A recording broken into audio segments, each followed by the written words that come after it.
it's that time. In deference to everybody's time, I think we should get going. Certainly more people will come in, I've been promised. So tonight we have a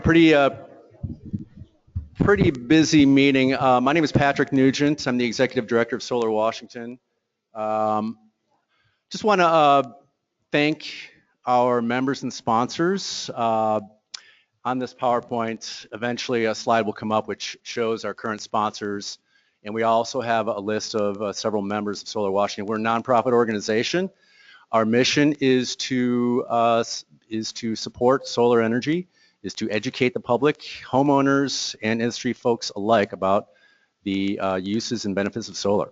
So thank you once again to our members and sponsors. If you are not a member or sponsor, please do consider becoming one. It allows us to do the projects that we aim to do, such as put on these general meetings, Solar Summit, and other great projects that we have in store. So thank you very much for coming tonight.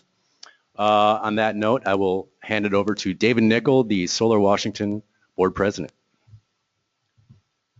Okay, so I'm just going to tell you guys what we have in store for tonight, but I also wanted to make a couple of announcements. So on the 5th, Solar Washington is having its annual board retreat, and we're going to be using that to kind of figure out what we're doing for the coming year, establish some goals, try to put together some new programs. And so, as always, if anybody has any suggestions, this is something they'd really like to see us do as an organization, please send us an email before that date, and we'll try to include it in our meeting. It's going to be an all-day affair. We're going to be figuring out a lot of stuff. So if you can think of something valuable for us, please let us know. But other than that, we are going to be essentially learning about recent changes in the code, changes and improvements in code regarding solar.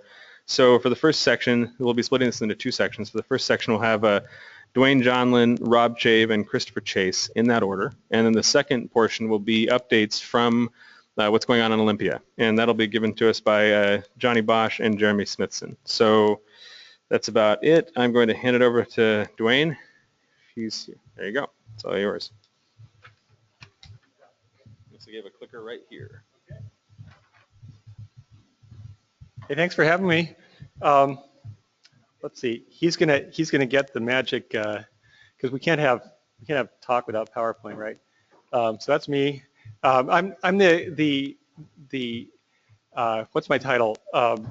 Energy Code and Energy Conservation Advisor for the Building Department here in Seattle, and I have a similar role at the state, developing the state energy code, and those codes govern energy use of buildings as far as new buildings or alterations to buildings that are being built. We don't really have any way to get into existing buildings that are just sitting there. And at the state level, we work on, we have an energy code that's basically two energy codes in one. It's got a residential and a commercial one. And at the city level, City of Seattle, we can, in any other jurisdiction, we can modify the energy code for the commercial side, but we can't mess with it for the residential side. So keep that in mind. Start off by, I always try to make myself unpopular to get going, but I think that doing solar later, preparing for it now and doing it later is the smart way to go.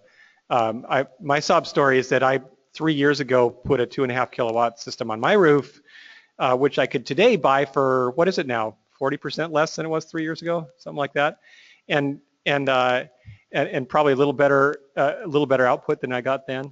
So we can, and this curve looks like it's not changing at all. That every year we're getting significantly better results from the PV we're putting on our roof. So I'm saying, let's see, this has a little, there we go. Look, so more watts tomorrow than today. Efficiency, as opposed to putting solar on the roof, is a way better investment at the moment. And if you think about it, especially with the building envelope, you can't, probably never will the building envelope in most buildings we do get a serious upgrade. Whereas the PV system, that's something that can get upgraded or can get added later. So my prejudice is that we focus on making sure that things that are built are ready to handle solar without having to move a bunch of vents and fans and junk on the roof and where the chimney is located and all that, and get it set up. And if you got extra money, either put it in the bank and buy some PV 5 years ago, or do better windows now and buy some PV for 5 years from now. Solar hot water versus PV. That's my shortest slide. PV1.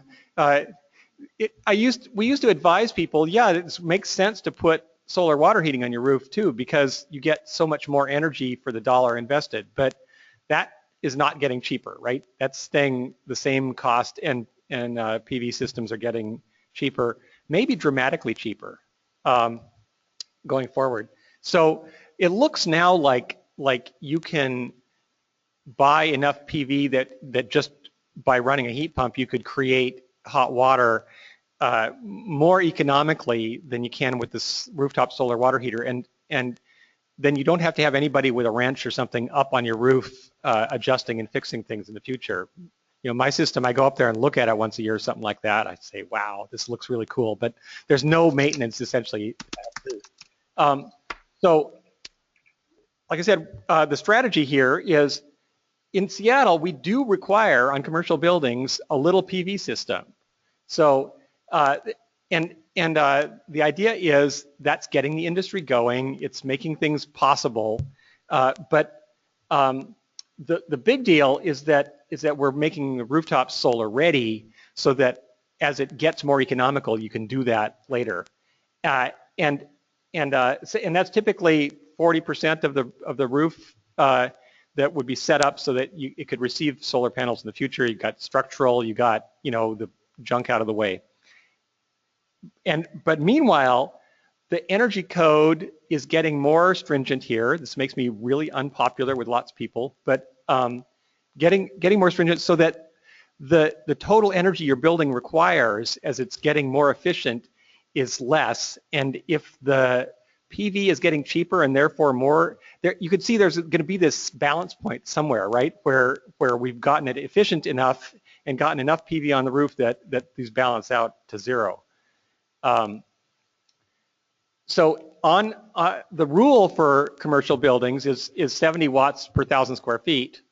So a 50,000 square foot building is $3.50 a watt about right now? Experts, is that more or less where we're at? I've actually heard of 2 projects, large commercial projects that came in for under $2, but I haven't been able to see that get replicated. But if $3.50 is about right, then what I'm asking for a 50,000 square foot building is a $12,000 array. It's pretty tiny. But even then, there are some exceptions we put in there that you can have more efficient mechanical system, or you can have some kind of heat recovery, and people still want to take those instead of putting that little tiny PV array up on the roof. So my thought is that if you guys can get that down another 10 or 20% cost, which will probably happen by next Tuesday or something, then people will not be going for those exceptions. They'll be putting the little one up on the roof, and I've also the current code we have out there. This only applies to buildings up to 5 stories. I got this idea from California, and they only require it for buildings up to 3 stories tall. But I've changed my mind. So in this code, we are going to take it up to 20 stories and include apartment buildings. So the idea being that what I call the net roof area, which is the gross roof, subtract out the any skylights or roof decks or planted areas or something like that. Whatever's left over, 40% of that would be your solar ready area. So Seattle has in legislation a target of having the whole city running on a completely carbon neutral basis 34 years from today. And that means not just buildings, but transportation, waste hauling, street lights, everything except heavy industry would be running carbon neutral. And that's a pretty ambitious goal. There's only a handful of cities in the world that have like set anything like that up. So I see like there's a balance where we have to increase renewables. We're not going to get any more major dams in the state. So, but we can put wind someplace else. We can put huge PV arrays someplace sunnier than here, and we can put rooftop stuff on. So the renewables increase. The demand decreases because we're doing progressively more and more efficient buildings, and we're even starting now into a program for Seattle that will start in a couple of years that will require big buildings to go back and recheck all their energy systems periodically to make sure everything's buzzing, just right. And also, once you get to electric transportation, it's dramatically more efficient than the fossil fuel-fired transportation. So a lot of efficiency decreases the demand. And then maybe in the middle there, we have to do something to be able to store and reuse energy. I was just recently in Scandinavia. There are just massive district energy systems that have gone in the last 20 years there. Billions of dollars or euros invested in this, and they have a mindset that it's okay to invest for the future like that. Here, it's a little trickier, but you can certainly now store energy on site. Have you heard of the Federal Center South project? It's a Corps of Engineers building in South Seattle here. They use both a daily storage, which is a big box like 20 feet on a side of phase change material on the roof. So they take their excess afternoon heat and they dump it into that stuff. And then the next morning when they need to warm up, they draw that heat back out of that daily storage. They also have seasonal storage deep underground where they're able to just slowly take excess heat whenever it happens and park it hundreds of feet down into dirt and rock below the building, and that can get drawn out in the wintertime. It's a huge savings account possibility. And maybe, in the next several years, we'll have some kind of reasonable battery storage as well. So somehow, between those three things, you increase the renewables, you decrease the demand, and you stop wasting your excess heat. That's how we're getting to 2050. I think at least this young guy running the AV system will be here. But the cost is the big deal, and it's remarkably cheaper than it was even last year, right? This is a huge thing, but and given our weather and our cheap electricity, this is the very last place. I think it's going to be cost effective in Anchorage before it's cost effective in Seattle. But if we can do it, anybody can, right? So getting to where you can do it without massive government subsidies or utility subsidies, I'm thinking $1 a watt. So that you can't just set up all that racking and everything like that for $1, right? So I'm guessing this is not well informed, but that it'd be something like thin film technology. I've been picturing this sort of yoga mat looking thing where you roll it out and stick it on the roof and plug it in and it starts generating. And such things do exist. They're kind of lousy, they're kind of expensive, but that's the direction I think the next revolution will have to happen to get it to a third of the cost it is now, right? But I'm guessing at that point, then everybody just slathers this all over their buildings, wherever they got space. That's interesting. Okay, I thought I lost all my text there, but the residential code, so this is single family duplex and low-rise multifamily. You've got an appendix in there that individual cities and counties can take on, and it requires, so because we just couldn't agree at the state level to get everybody to say yes, we're going to require the solar readiness. So anyway, you have to, Seattle's going to do a version of this that is a little different, but here's a place for you to do some campaigning, is to get the jurisdictions around here to sign up for this. At the I say building code, that means it's not the residential code. See, that was the last one. The building code is what Seattle's is currently, 5-story buildings or under. And this is also an appendix that individual jurisdictions could choose to take on or not. And basically in this one, you got to have 40% of your roof. You got to have all the junk out of the way, have the structural capability there. I asked for a capped roof sleeve through the roof, so there's just going to be a place to drop the conduit right down. And the main service panel set up for easy interconnection, with space on the wall for that gear.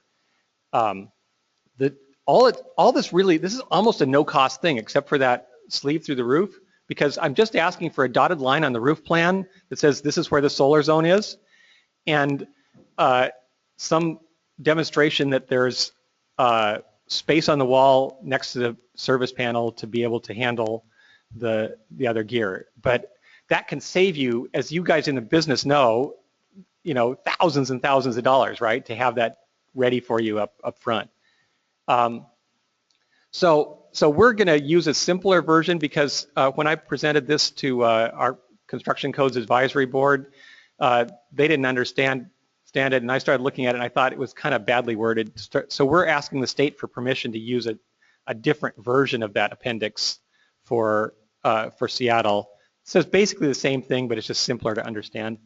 But like I said, you might want to get out there. I mean, this is a perfect function for this organization to start talking to Redmond and Kirkland and Shoreline and anybody else you're connected with.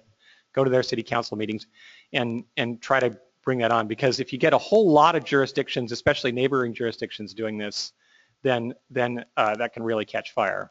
And the rest of the state that doesn't want to do it is going to be able to see that it doesn't kill everybody, right, to have that. And the same thing with the commercial code. In Seattle, we have that already in the energy code. That's where it came from for the state language.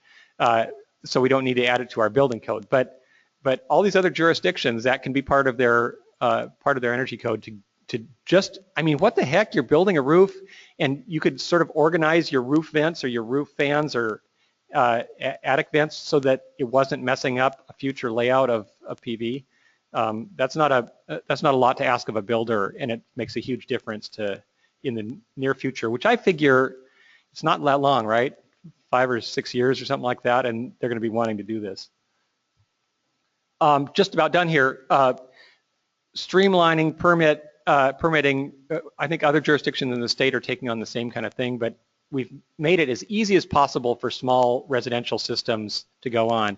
And the main thing is that in most cases, you don't have to have a building permit. You always have to have an electrical permit. You got to talk to City Light to make sure they're all good with it. But if you follow some just basic guidelines, you don't need a building permit, which was one thing that was really holding things up in this process. By the way, I'll send out these slides to whoever, and you can post them. And this is just some detail about exactly what the fire code wants as far as access around there. They want to make sure that depending on your roof shape, and it's a little more complicated, but they want to make sure that firefighters can get from the eaves up to the ridge of the roof, and they can hack a hole in the top of the ridge if they need to. And basically that's where those access rules came from. But we really made it pretty liberal and pretty easy to comply with. And you don't even need those access paths if you comply with one of these bottom things. It's either sprinklered house, or it's a more or less flat roof, or it's less than 1/3 of your roof and less than 1,000 square feet. So you might want to check that out. In our zoning code, somebody had asked me to mention this. We have some stuff in the zoning code that was put in there a few years before PV even happened, And so that was back when solar greenhouses were like the big thing. And we were picturing people putting big solar water heaters or something on their roof. So looking through that language just a couple of days ago with my coworkers, we decided that we're going to leave it in place, just make it clear that solar collector is now typically a PV system, but it allows you a little extra height, a little extra intrusion into the side yard if you need it to make these things happen. A lot of people are not aware that these rules exist, so it's all posted online. You can find what your zoning is and get the details if you just search for solar collector in there. So this is my last slide. I'm an architect, sorry. I think most PV systems are somewhere between boring and ugly. And it doesn't have to be like that. It's just because it's kind of new, people are thinking of it as an afterthought, right? And they're just sticking these things on houses and buildings all over. And I so far haven't seen it be an integral part of the design project. My thought is maybe you could be the sponsors of a contest to actually try to get out of that and get into using this in a way that is architecturally interesting and looks like it was always designed right into there. There's the panels themselves now that are available from some places are pretty slick, right? They're very, very neatly done, but they've been used in a really, I think, architecturally atrocious way, and that might be actually setting the industry back a little bit. So that was it. I'm available for any more questions you got or whatever you like. Yeah, we got some time for Q&A at the end, and since I'm already holding the mic, I'm going to just, ask mine first. But 2 points, really. One, I mostly work doing solar up in Alaska, and I can tell you that Anchorage has about the same cost and power that we do in Seattle, so sorry. But the other thing was, my understanding was that the Seattle fire departments don't do roof breaches anymore because they don't have the insurance necessary to do that. So why is that important that it's in our code to allow setbacks? Oh, yeah, please speak into the microphone. We have an online audience too. What was the question again? So I saw in your presentation that you were mentioning setbacks so that firemen can go get up onto the ridge and breach the roof in case of a fire, but my understanding is that the Seattle Fire Department does not have the requisite insurance anymore to breach roofs, so they don't do it. And so I'm trying to figure out I don't know if it's an insurance thing, but there are a couple different philosophies among fire departments about how you attack fires, and some people just want their people to stand on the ground and deal with it from there, and others want them to get up on the roof. And we're making it possible for somebody to attack the fire from the roof, but that doesn't mean that they will necessarily go up there. It's a little scary. If you had a fire on a sunny day, even though your system is off, this thing is, and there have been some proposals to like have a big spray foam thing in the truck that would just, they could just quickly spray something over the solar array so that it wasn't generating electricity. But you can imagine with all that water around, it's a little nerve-wracking for a firefighter. Well, let's see. So we have time for 2 questions. And I'd also point out that I think the DC shut-off requirement in the new code would probably address a lot of that issue, isolating the panels. But anybody got any questions? Now's the time. Here we go. On the building permit side, it seemed like you alluded that jurisdictions are required to do that. Is that the case? Because that's not what we've experienced. It is, your building official in jurisdiction is sort of like God, essentially. Whatever he or she says goes. But we wanted to make it clear that if you stayed within these guidelines, you did not need a building permit, because that was not clear before, and different jurisdictions around have been enforcing it differently. So we just wanted to make sure that you got a little system and it's not doing anything weird. You should be able to just get an electrical permit and go ahead. Did that answer the question? So is it state law, or they can do whatever they want, or is it actually required as an emergency ruling?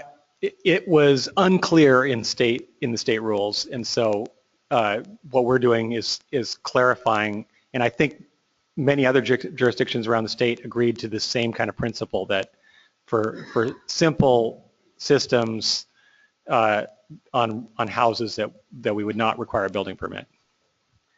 All right, second and last question before our next speaker. Going once. Oh, there we go. Look at that. 2 people in a row. You're closer to me, so you get it.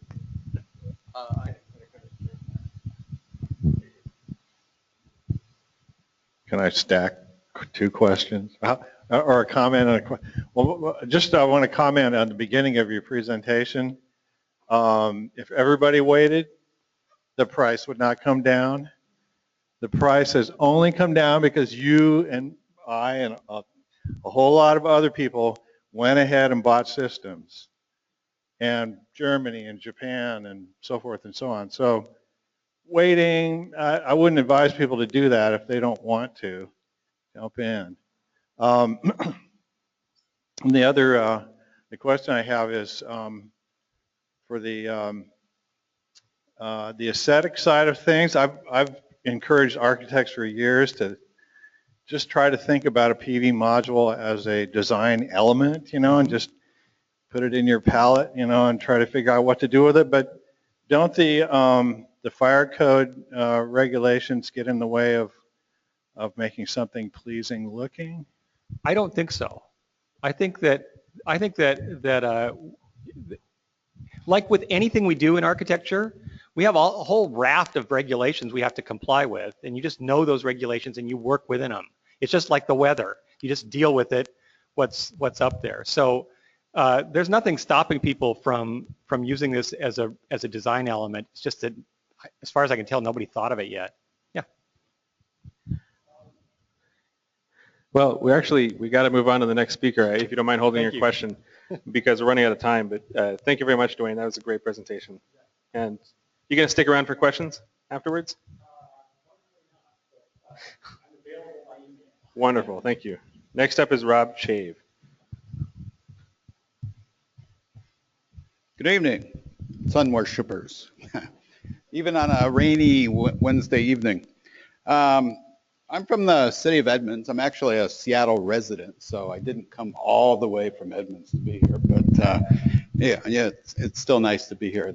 I remember taking classes up in the building up above. It's fond memories. But so I work in the city of Edmonds. We have a development services department. We're all nicely together on the floor of a building. And I work with the building people and the engineering people. We work very closely. So one of the things we got really interested in was solar. We're a small city, 40,000 people. We had, for us, a huge number of building permits this past year. 1,500, that exceeded even, the number of permits we had during the boom years of the, mid-2000s. Just crazy time. A lot of pent-up demand, I think. We also have an existing website that we maintain ourselves. We have a permit tracking system that, enables us to automate and so forth all of our permitting. And we had very, very little experience with solar permitting. I think we had 3 permits up through about 2012 ever. So we got involved with several other jurisdictions. Department of Energy in the state established the Pacific Northwest Solar Partnership with actually 3 other jurisdictions. We were the 4th: Seattle, Bellevue, Ellensburg, and us.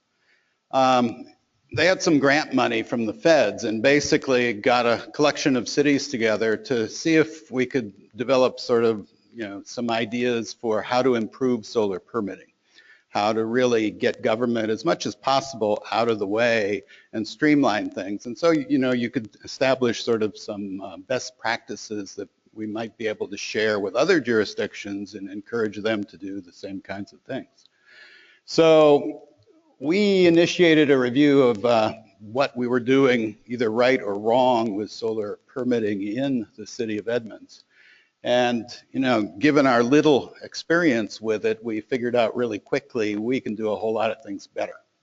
And that was kind of our starting point. One of the things that this group identified was that we could do a sort of a checklist approach for installations that if you could check those boxes, you really we're doing a very simple system, and it should be able to meet codes very easily, and you could basically just zip through the process. So the idea of a checklist was really very helpful right at the start. We also did a few things, maybe a little unique. It's that all-powerful building official that Dwayne mentioned. They decided, instead of, it used to be that solar installations were the same as most other building permits. They were based on value. And we figured out right away that, okay, what is a solar installation? It's basically sticking a bunch of solar modules together on a roof. The modules aren't something that are, constructed by the installer. They're just simply installed, just like any other, piece of equipment and so forth. And so they decided for residential, single family especially, let's just establish a flat fee that's, very low cost. And basically the fee only covers the cost of an inspection. So, and primarily that was fire. They're untrusting souls in fire. They really wanted to make sure that, the installation was done properly, they had fire access, et cetera, et cetera. But interestingly, fire actually said that, if this goes well, and, we have some experience with it, we might even back off of that. So potentially, we might get to the point where we just don't require, if you can meet the checklist requirements, you don't need a permit. We're not quite there yet, but it's encouraging that fire actually, even said that.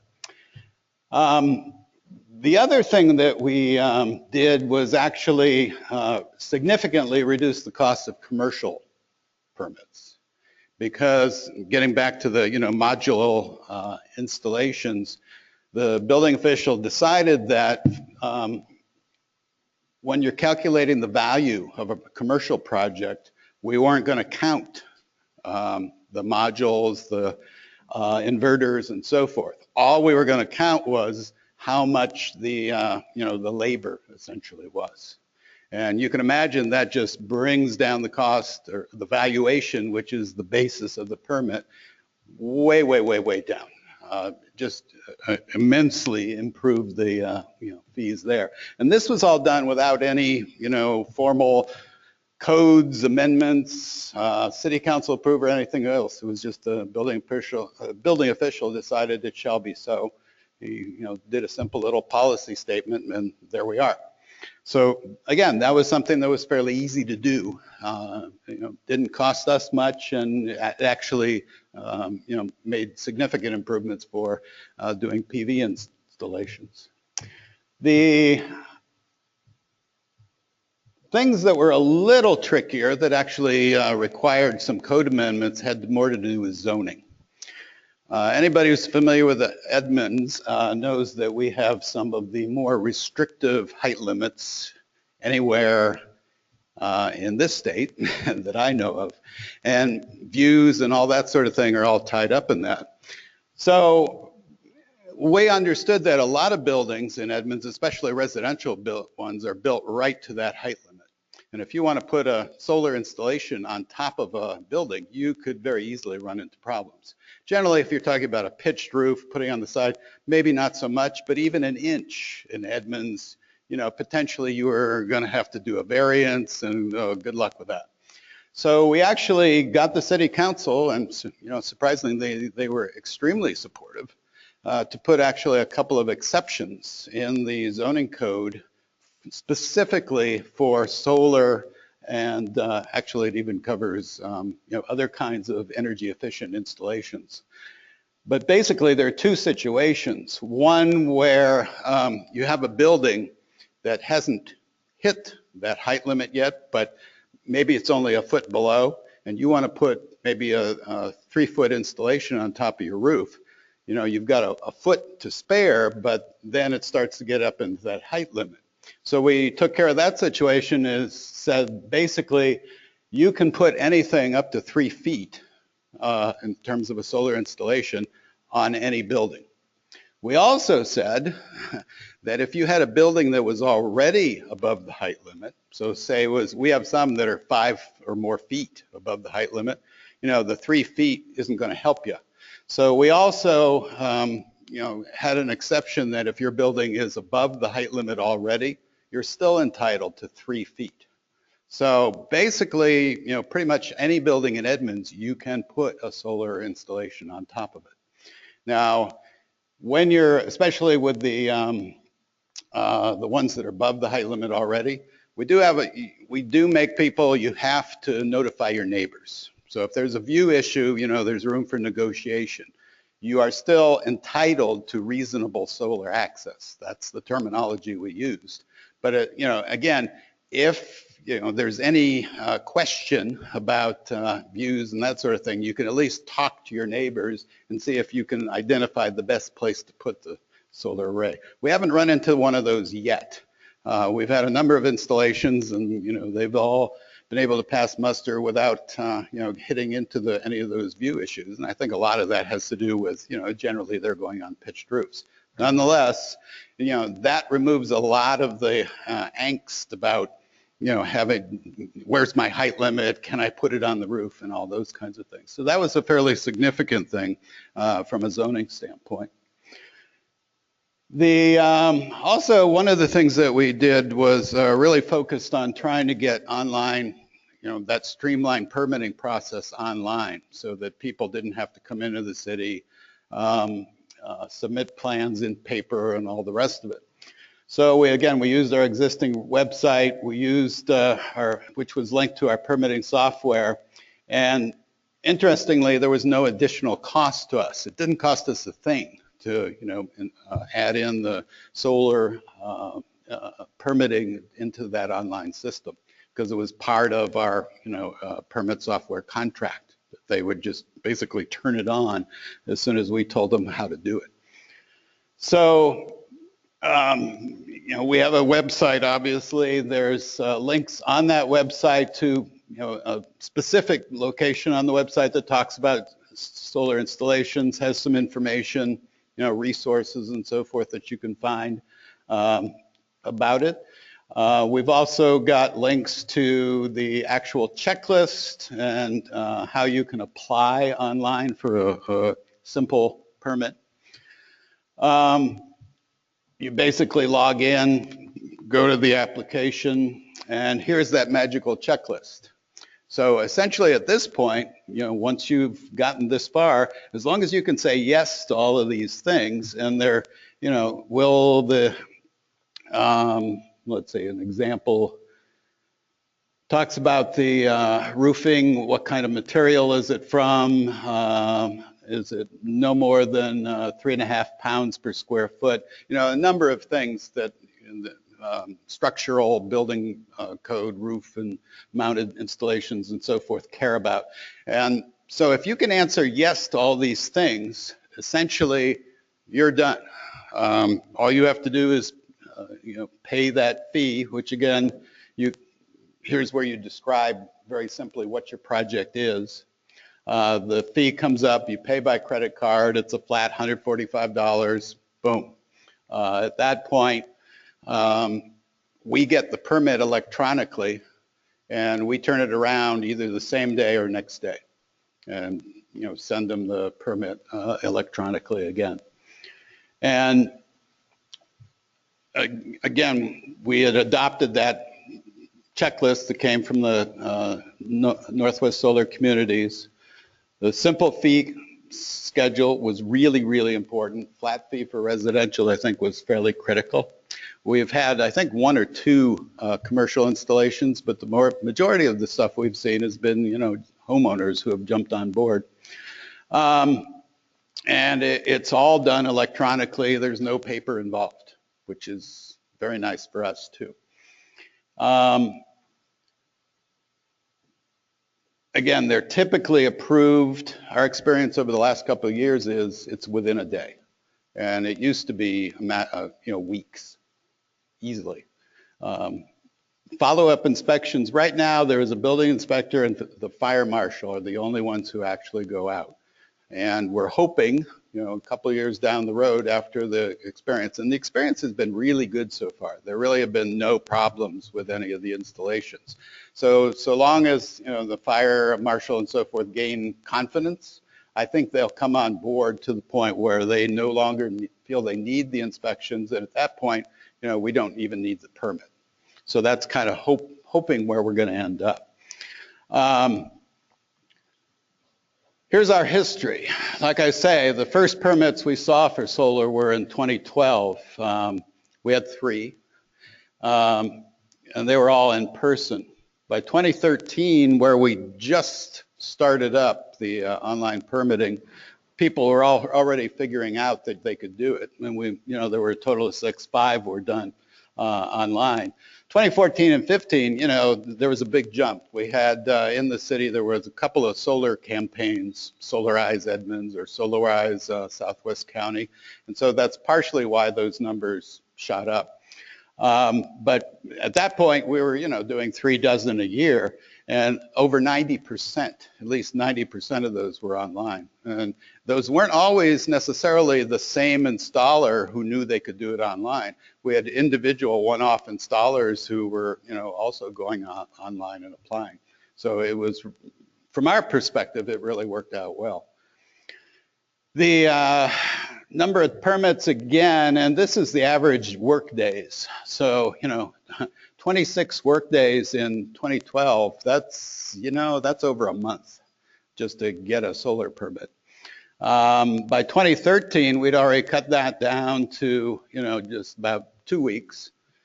Come 2015, we have, 5 or 10 times the number of permits, but the turnaround is, 1 day. So, in terms of our perspective, it's a huge success. And we've been talking to other cities. And I think hopefully that's one of the things that'll come out of this Northwest, solar effort at the jurisdictional level is if, jurisdictions talk among themselves, and they do all the time, that we can get the word out that, this actually works. And, it's a very good thing. So, lessons learned from our perspective again is, the process improvements and simplification is really a win-win. It's for the wins for the installers. Honestly, at the city level, we don't like to spend any more time on permits than we have to. We really don't. And if we can turn around something that took 5 weeks in a day, we're very happy. Even if we're getting less permit money, because you're paying for what you get what you're paying for. A critical thing is actually looking at your fee structure if you're a jurisdiction, and fees. Just assuming that the value is what the fee should be based on doesn't necessarily hold, especially when you're dealing with modular things where really the value is in terms of how the fee should be structured is really dependent on are you doing an inspection or not, what's the labor, that sort of thing. If everything that's being installed is just a simple modular system, there's no real reason that the fee should be capturing that because it's not related to the actual time it takes if you're looking at a permit. Integration, in order to get that 1-day turnaround, you really have to have that online presence coupled with your internal permitting systems and so forth. It has to all work together. And I think what we've seen on the online stuff especially is it really improves accessibility and how easy it is for somebody to apply. I don't know if there's anybody here who went through that online system, but I guarantee you people in the business of installing these systems, if you don't have to hit the highways in Western Washington, you're that much farther ahead. So I think that online thing can be really beneficial. So anyway, at this point, we've done, again, this is a small city. We only have, 7 people or so in the building department. There are 6 people in planning. If we can do it and make these kinds of improvements, I think most anybody can. So that's the kind of word that we're hoping to get out there around the state. And I think that's what this, this state program was about. So from our perspective, I think it's been a great success. We hope to see more jurisdictions going in this direction in the future. That's all I have. All right, I already see hands up, so I will pass over the mic. Good timing.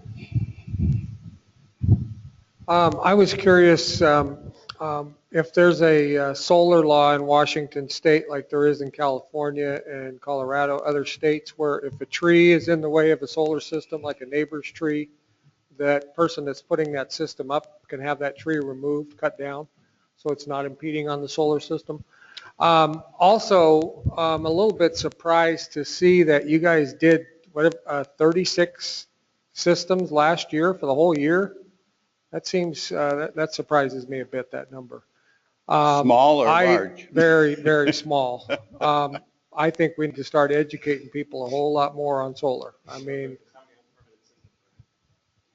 that could be some. Yeah, that could be some. But I mean, I was surprised by that number, actually. Yeah, well, you have to remember per capita. I mean, again, 40,000, you know, that number of permits. Seattle has a lot more permits, but they have a lot more people. But I totally agree that, you know, and it actually took a couple of campaigns in the city to even get that many. Okay.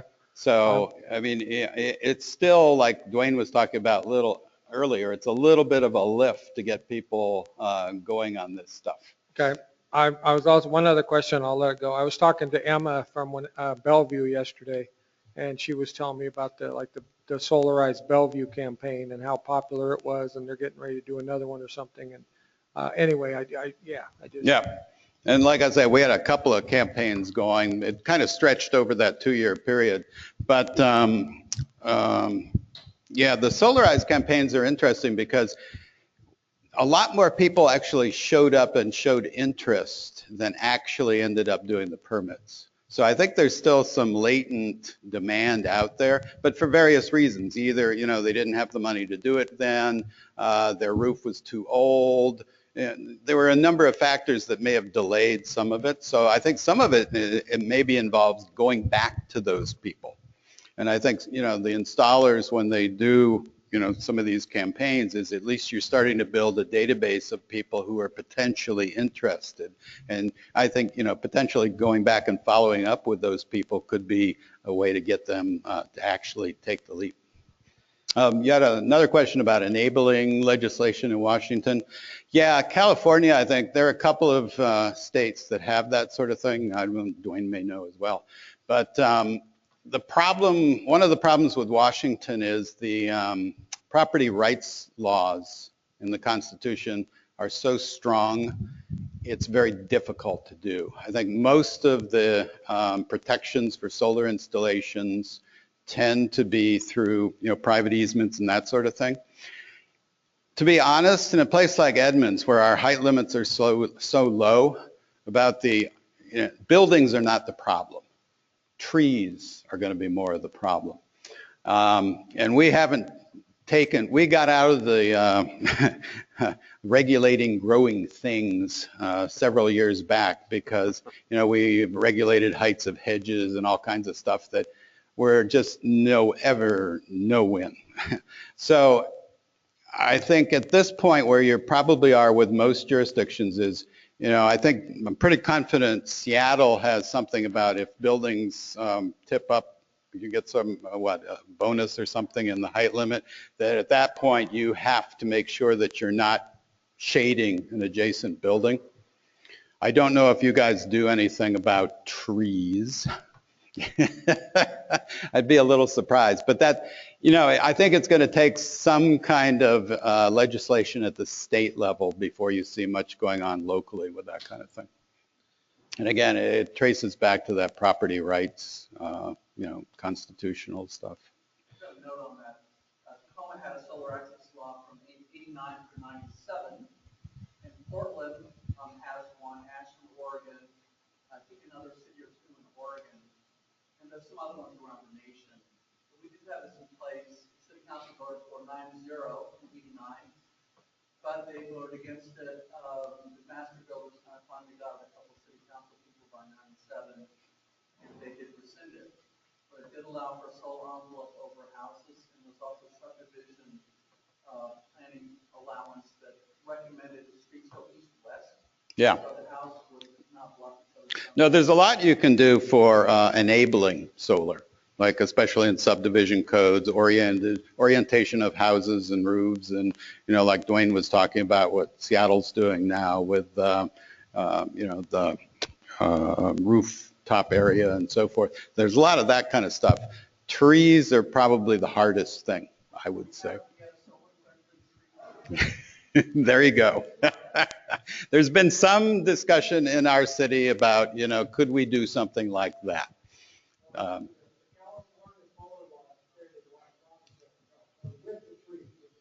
Yeah.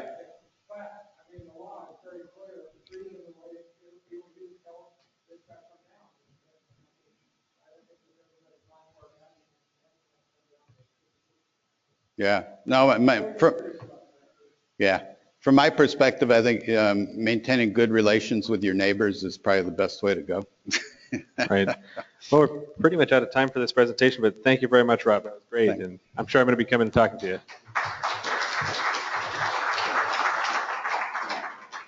All right, next up is Christopher Chase. And that will conclude the first half of this presentation.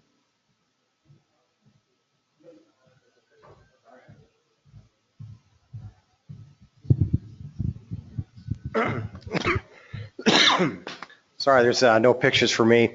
My name is Chris Chase. I own a company called Cottage Works.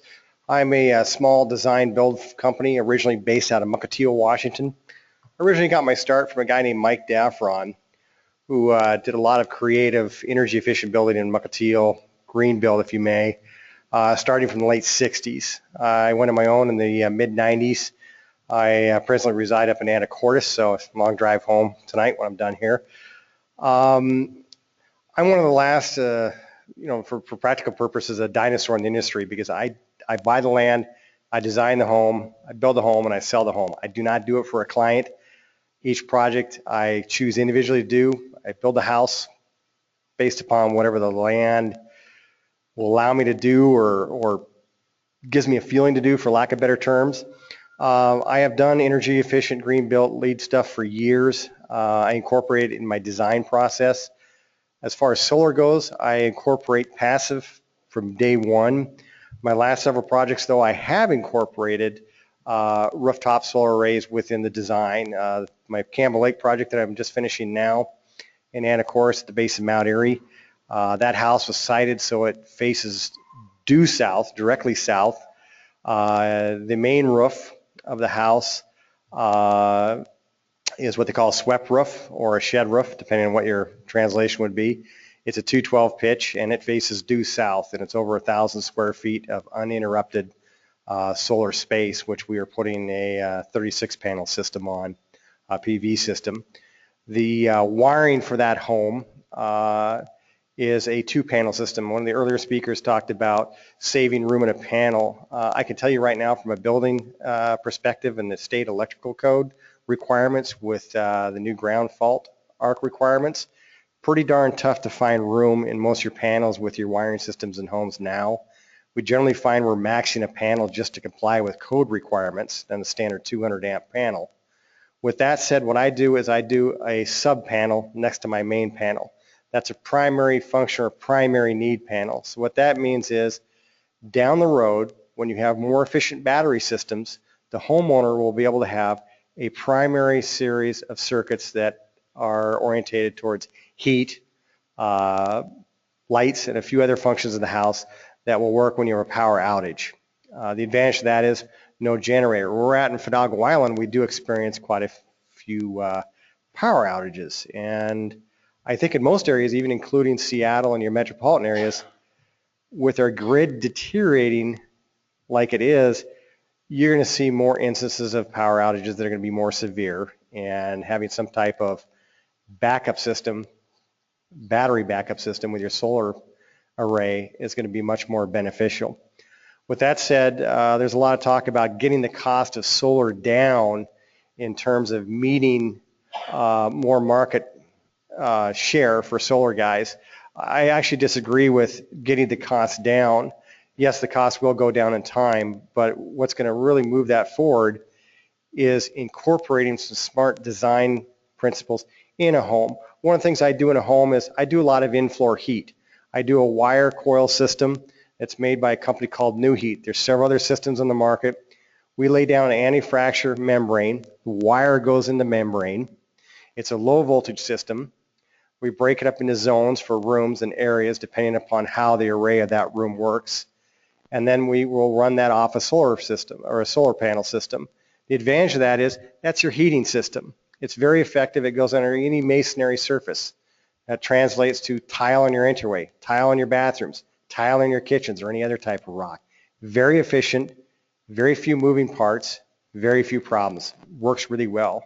The other thing I do is I try to incorporate larger windows in a house. If it comes down to windows and cost, A, buy good windows, and B, buy big windows. If you think you're going to put a 4x4 window in a spot, if you can cram a bigger window in there, do it. It pays. It gives you more light, gives you more function, and I think it just makes the house more, gives it a better feeling, especially if it's a higher quality window. You're not going to experience an energy loss there versus the advantages of being able to move around that room for most times of the day or evening, including, at night even with moonlight, especially where we're at up north. The one thing I would say to the solar representatives here in the room is, and also government officials, is as a builder, as a designer, I don't want a subsidy. I don't want a net metering subsidy. What I want is I want the appraisal process to recognize the value I'm creating in the home. So I would urge particularly city officials, county officials and whatnot that have some input in the state legislature to go back to appraisal-based systems that we had prior to 2010 in the state of Washington that recognize what they call non-conforming construction practices, i.e. higher quality insulation, higher quality roofs, solar panels and whatnot. There's a definite value in those. That value should be reflected in the appraised value of that home. That protects the person that's investing in solar, and it also will then create more sales in your industry. For what I do now, because I do a higher quality envelope for the house in terms of insulation, I do metal roofs, I do a higher quality siding, I do plywood sheeting, I do plywood flooring, we do in-floor heat. All those things I do in a house now, I don't get in an appraisal. And that is getting tougher and tougher for people such as myself to compete in the industry. We are actually at a plane where we are descending to the lowest common denominator for our products that we're creating. And in the long term, that's a frightening trend. So I would urge any building planners, any council people, anybody in these cities to start applying some pressure to their state representatives to change the appraisal process. The bank's got it changed in 2010. It needs to change back because it's creating a lot of problems. Back to the design of a home. In terms of designing a home for a solar envelope, it's easily done. One of the things I do for that is I try to eliminate valleys in a home with my roof lines. That gives me a greater area for a panel, easier installation, easier access. It's very easy to install your runs prior to finishing a house for future solar. What we do is we document all that in a disk file for the house so that the buyer coming in can see exactly where those functions are. In the case of the Campbell Lake project, there will be panels on that home when it's complete here in a couple months. So the buyer there will walk in and assume an operating system at the time of purchase. And we'll see how the market goes on that. I think at least in my area, I think it'll prove to be a positive move. Some of them that is in my category, design build. If we don't innovate, we're gone, and that puts myself in the same court as the solar installers, because if you don't improve your product, your business doesn't grow. I will say, out of any industry that I've dealt with, I've done a lot of research on solar over the years. I've met with a lot of different companies and installers and whatnot. I will say, for the record, in terms of the industry, I have not met one that I did not enjoy working with and found informative. The industry represents itself well. So in a nutshell, that's it. All right, we have some time for Q&A. Okay.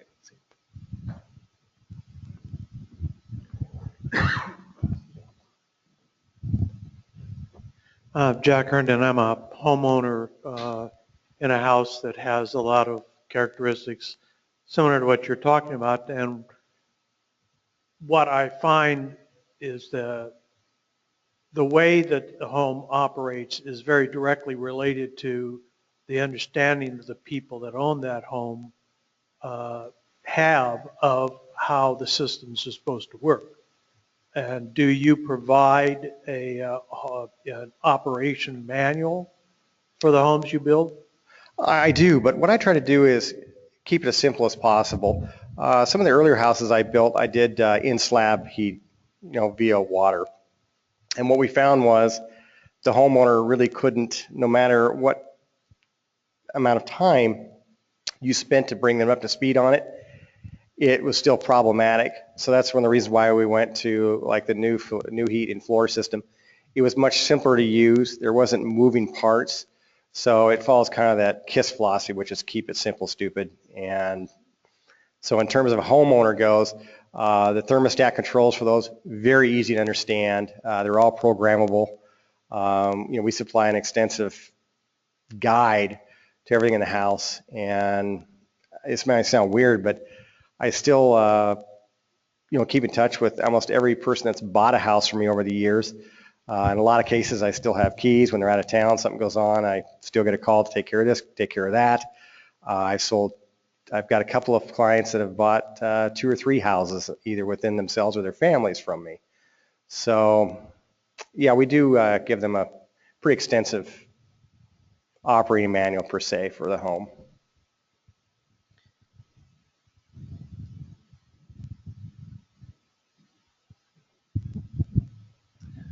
In 2004, we had our house appraised for a refi, and the appraiser did give us extra for the fact that we super insulated. We had a solar hot water system. Are you saying they're prevented from doing that now, or how's that work? They're not prevented. The banks went to the state legislature in 2010 and said one of the reasons why the market experienced the upheavals it did starting in 2008 was that the appraisals were erratic. So the bank's justification to that, or to change that, was, well, if we come up with a more uniform process of appraising a home, then we're not going to see these erratic appraisals. Well, that really wasn't the case. That was more camouflage and other issues, which I don't want to get into tonight. But what the state legislature said was, or approved was, they'll still do a full-blown appraisal of your home. However, the only component of that appraisal that they will take for the valuation of that home is a term called market comp footage. That translates to comparable footage that has sold around you. Now, depending upon what is around you, that generally drives the cost of what you're doing down. Now, what that does is it does damage to your more high quality builders. Hence the problems we have now. So in terms of everything I built prior to 2010, I fell in a category called non-conforming construction.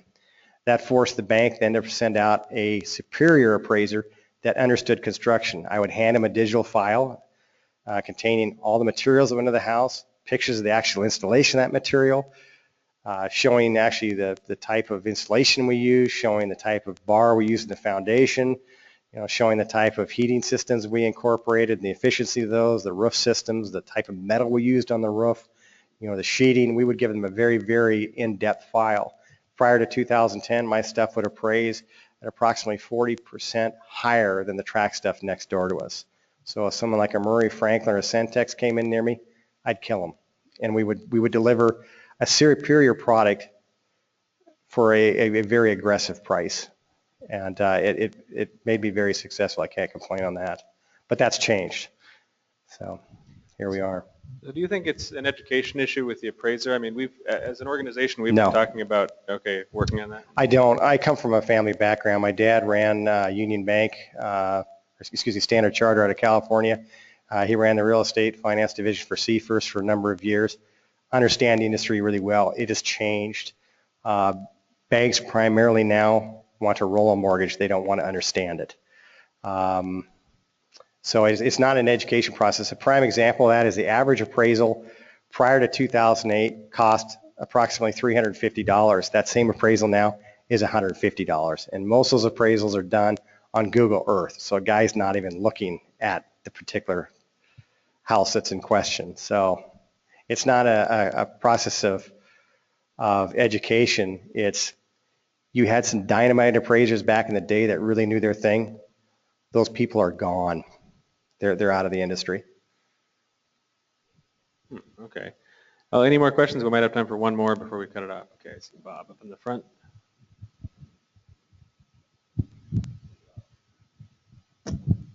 My question is, do they ever combine it with such like a heat pump, or do you ever see a situation where people also have a heat pump and then they want to add solar, and what do they do with the two together? Great question. We did that in the Campbell Lake house. We do have a Mitsubishi heat pump there for both air conditioning, because we do have a lot of buyers from Texas that come down, of course, why I don't know, but they do. And they want air conditioning even though they'll never use it.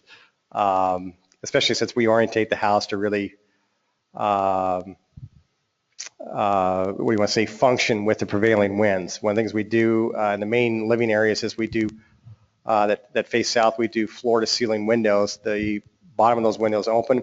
On the opposing wall, the windows are up higher. Those open as well to create a drafting effect through the house. In the Campbell Lake project, there is a heat pump, and there is a single heating unit in the house to provide air conditioning and supplemental heat. And that is also wired into the primary function panel if there's an energy outage, power outage. So yeah, I do incorporate them. You do hit a threshold there though, like where we're at Campbell. You don't have gas there. I'm not a huge fan of gas. So then you'd go to your next logical step in kind of our energy psyche that's present now would be natural gas. Or not natural gas, but thinking about it, propane. Yes, yard bombs as we call them. It's propane. The problem with any of that stuff is it gets more expensive. And one thing about Americans is they have a very short attention span when it comes to energy costs. Whether it be a car or a home, they really don't think about it too much until there's that change. And then, particularly in a home, you really can't react to that change. You can't change your home when energy costs start spiking. Yeah, you can turn down the heat and try to do some things, but to really bring that cost in check, pretty tough. And so when I looked at Campbell, one of the issues there was, do we do some type of ground system for energy efficiency? Well, that's where solar comes in. It's actually more efficient to do in-floor and more functional than it is to do a ground loop system if I'm putting panels on the roof. And the simple economics of that is that I'm going to go out and spend, $30K to put in a deluxe panel system with two inverters, okay, on my roof to really maximize it, get myself over 10K there for output. Well, that's going to power my in-floor heat. That in-floor heat's going to stay warm into the evening without even a battery backup, okay?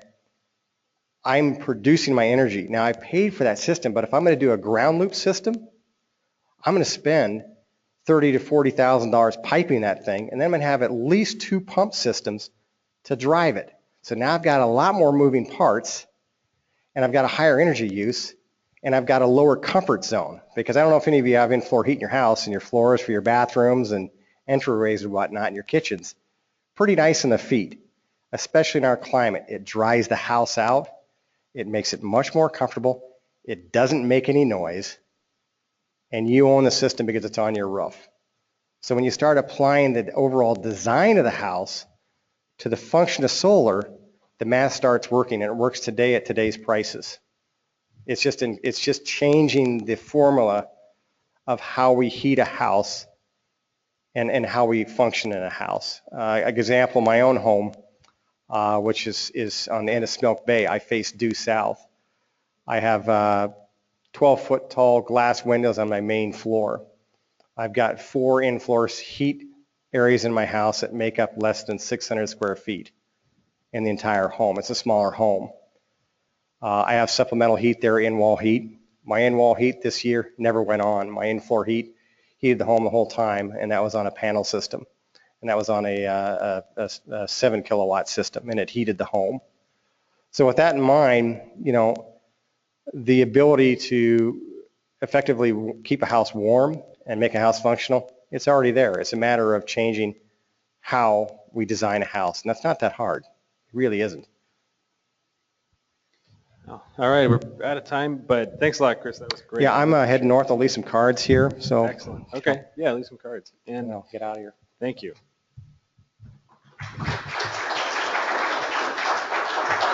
All right, real quick before we move on to the updates on the legislative session, Chris Herman, who is a founding member of Solar Washington, has an announcement regarding a hearing on PSC's integrated resource plan in Olympia.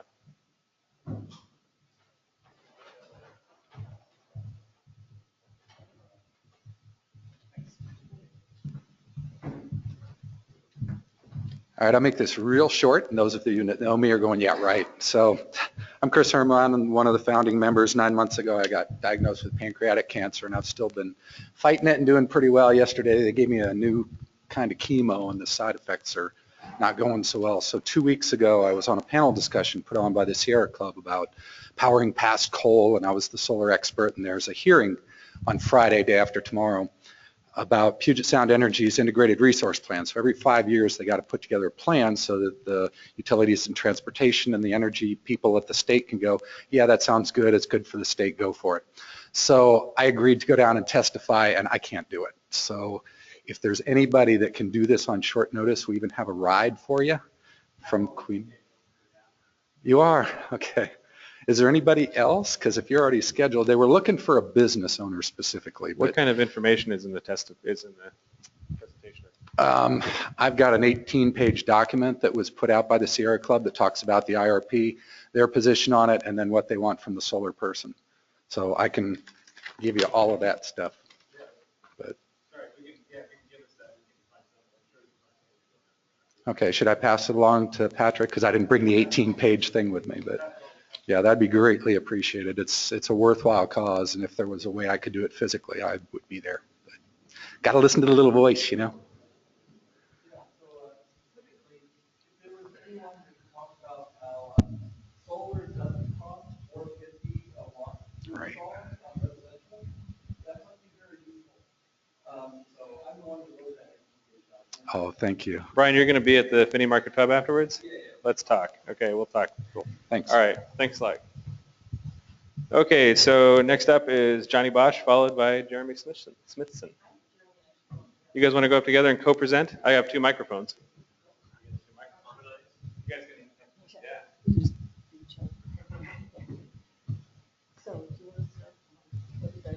Sure. I have no slides.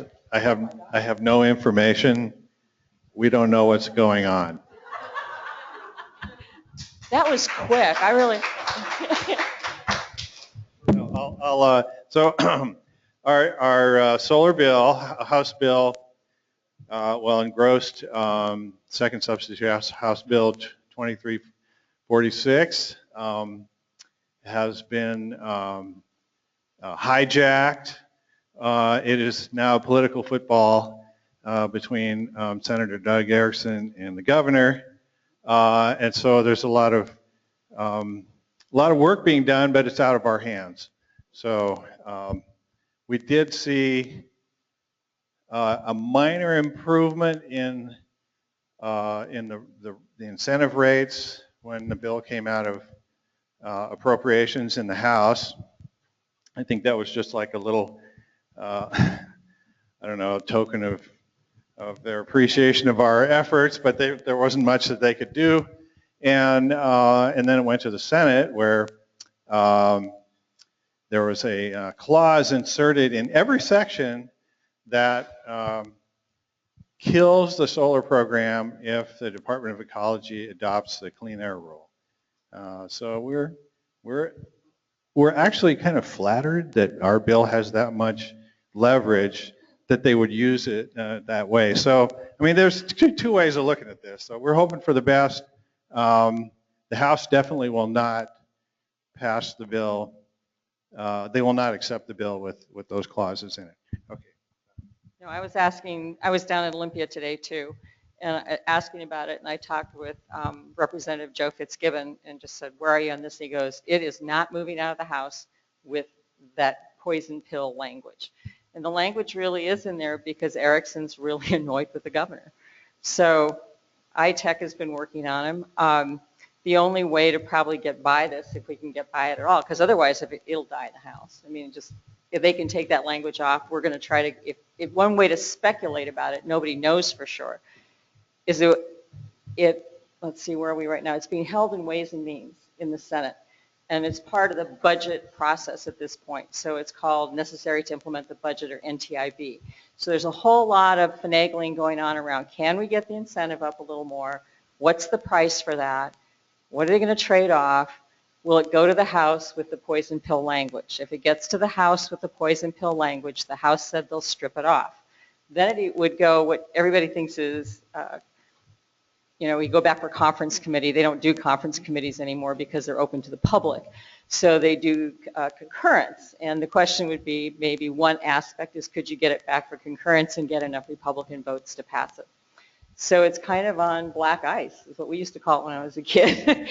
Real thin ice where you can see the water bubbling underneath and you might make it across. So I would encourage everybody here to be contacting their representatives and their state senator and tell them how important this bill is, and it shouldn't be mixed up with other policies. It should not be mixed up with the whole thing on clean air rules and regulations. Get all your customers to do it, get your friends to do it. The more moderate Republican senators would be a marvelous target for this. So that's really the summary of where I know today.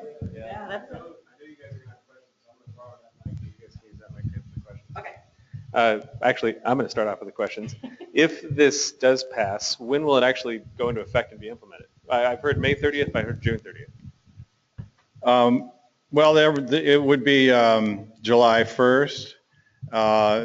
There was a date that was moved back to May 30th, which was when the existing program is closed to new applicants.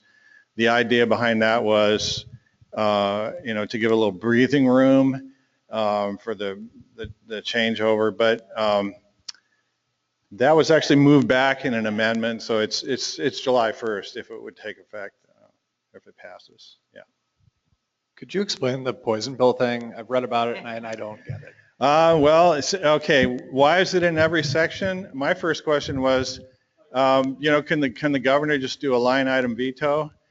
I guess we have a very weird version of that where you can only veto a whole section.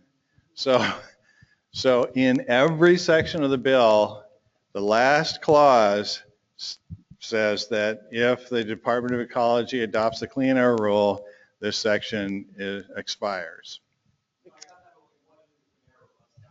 Oh. That comes, okay. The clean air rule comes from another set of poison pill language that was from last year's session. And they passed, I think it was the transportation bill, wasn't it? It was transportation bill, and it said that the governor couldn't, I forget what, couldn't adopt something. So he thought about it with his staff and he came up with an idea that they would have a clean air rule process to control carbon. And so Senator Erickson despises this. And he's not the tax, it was a rule on yeah.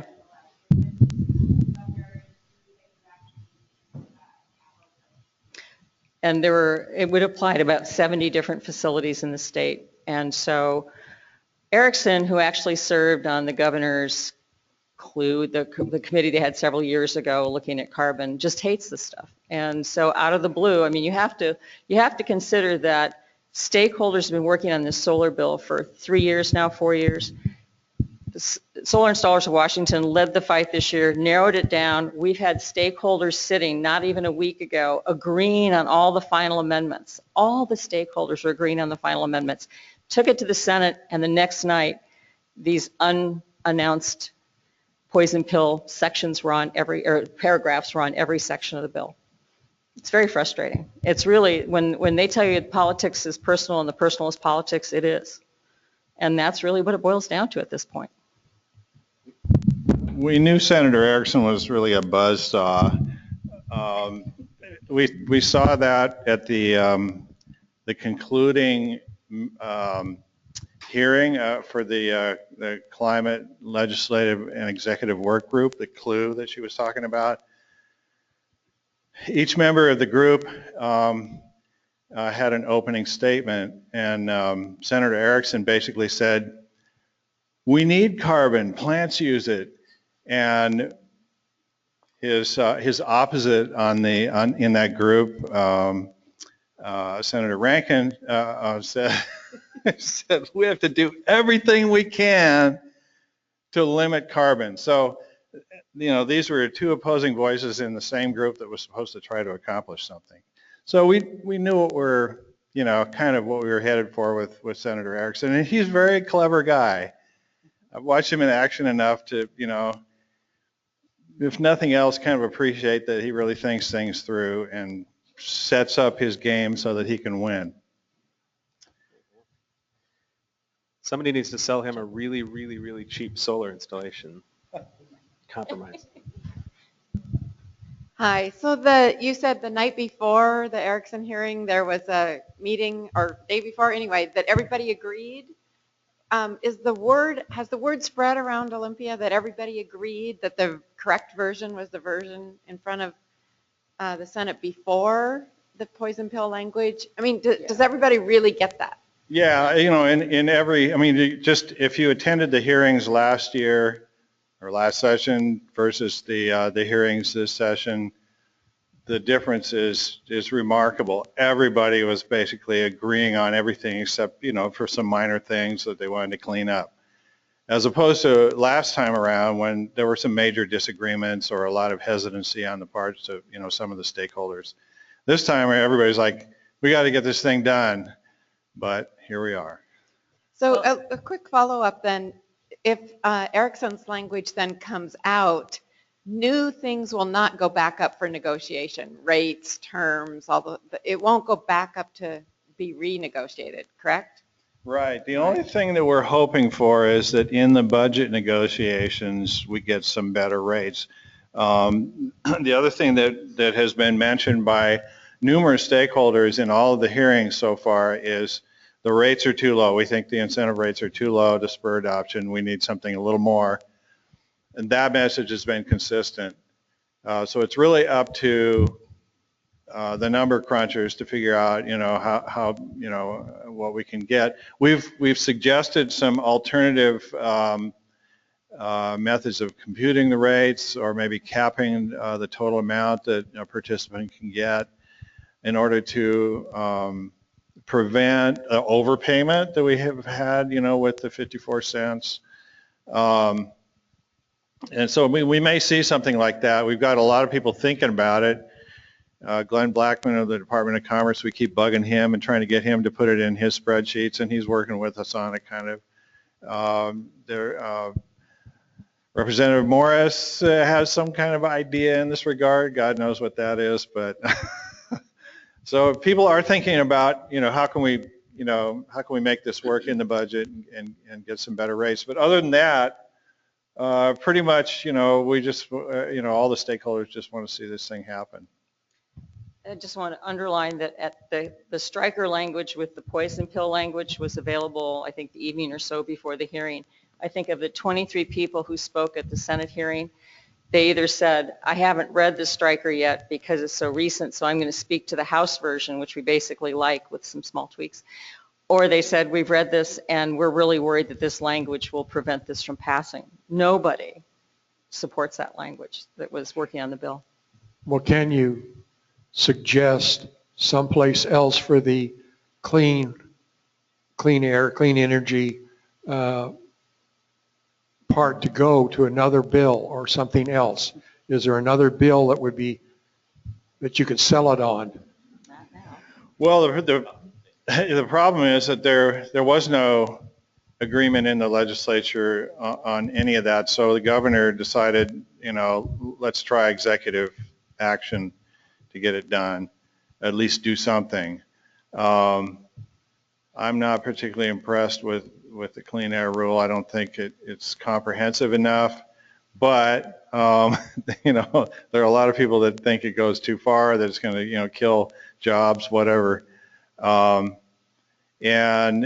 it really was, you know, I mean, this really boils down to, you know, a fight between the governor and Senator Erickson.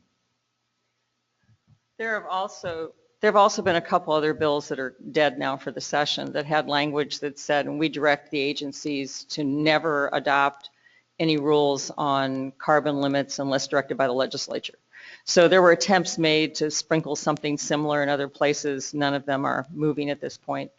So it's not like this was the only thing he did it on, but this thing has value. And so there'll be some kind of horse trading around it. And we've got 8 days left until March 10th, 5 o'clock is the end of the session. So we can go up to that very moment since this is part of the budget process. So can you give a little summary of the study that was done showing the legislature how much money is coming back into the state for every dollar they're paying out in this, and why that hasn't been more of an issue? Well, I wish I had the study in front of me so I could give you the details. But do we have that? Is that on the Solar Washington website anywhere, David? Patrick? Anybody? Sounds like it's on SIW's website, what I just heard Patrick say. Okay. Yeah, so we paid Western Washington to do this study on the economic benefit of the solar industry to the state, and it was we were pretty amazed at the numbers they came up with. Every dollar spent installing solar produces about $6 in payroll in various businesses, either directly or indirectly, and the money that's returned to the state through taxes is pretty impressive as well. It's over half. Over half of the incentive money actually comes back to the state in the form of taxes. And then the economic activity that's created by that dollar spent is, I think it's $16 or $17. So the leverage is really good. But there's a fundamental problem. I mean, the study looks good and everything, but the fiscal people in Olympia can only look at, they can't look at like the future value of a program. They can only look at the cost or the direct income from it. So they can look at sales tax that gets paid, but that's only based on if there are sales, and they can't speculate about that. So the only thing they can look at is how much money is being paid out.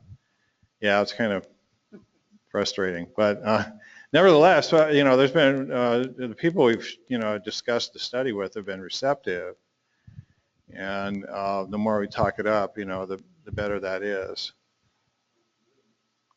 Hey, we're trying to get an accepted source for that information, and I think they did a pretty good job. It took them a little longer than we'd hoped. We wanted to have that study in our hands before the end of the year, but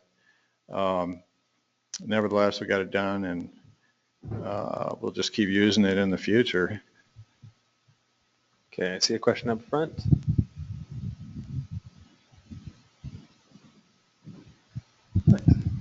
Yeah, so Jeremy, bottom line, with that comparison to WSU actually goes as far to say what the actual present value is of the money going out from the state coffers to pay for PV versus all, the 6X, the 16X, all the money coming back into the future. Because if it has that much benefit going forward, it potentially, that's kind of the bottom line, if it's actually more of a benefit than a cost. That's yeah, totally. I guess what I was trying to say is that they can't put that in the fiscal note that accompanies the bill. It would be great if we could have some better numbers in there. But actually, the fiscal note with the low rates that are in the bill now, it looks pretty awesome.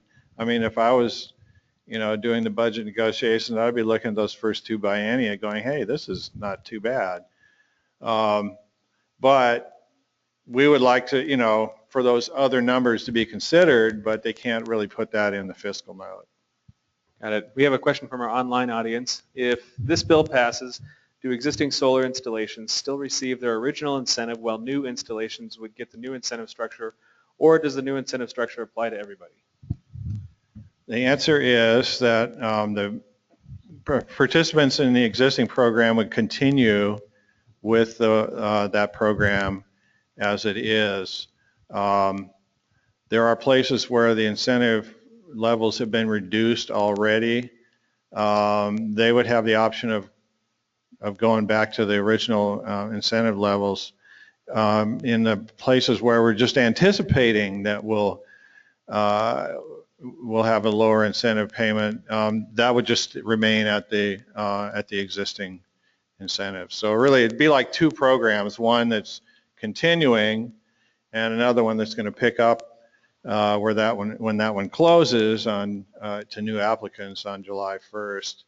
But the funding is for both programs. So has anyone tried to make the case to Erickson that his obstruction here is really putting a lot of solar installation jobs, but more importantly, most of ITech jobs in his district at risk? I would turn that question over right here. Okay.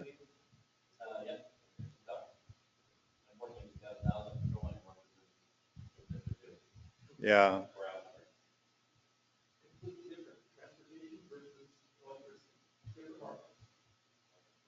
If only logic applied in this situation.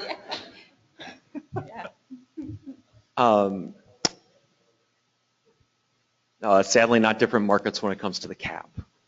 Yeah, that's the problem there. Question back on the what's going on in the Senate. Any idea where the rest of the Republican caucus is on this relative to Senator Erickson? What I heard today is that he is putting tremendous pressure on the entire caucus.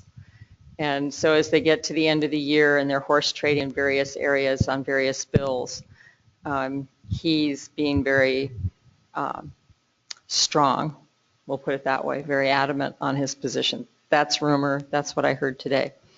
How long people hold to those positions, I think it depends on the individual bills they're looking at to get through in the session and where they stand. And, you know, it'll probably come out with, I'm guessing, almost unanimous Republican support, and they'll probably have a party split vote on it on the floor, and then we'll see what happens. That's what I'm guessing. That's where I'm placing my money for right now, but I'm not in the caucus. I'm trying to find someone who's been in some of those meetings who will talk, so we don't know yet. High drama in Olympia. So we have any more questions? We're wrapping this up. Going once, going twice, and sold. That's it. Thank you very much. Appreciate your update. Well, that concludes the meeting. As always, we're going to go over to Finney Market Pub afterwards and, you know, lie about stuff. So come on by if you'd like, and we'll continue the conversation. Thank you.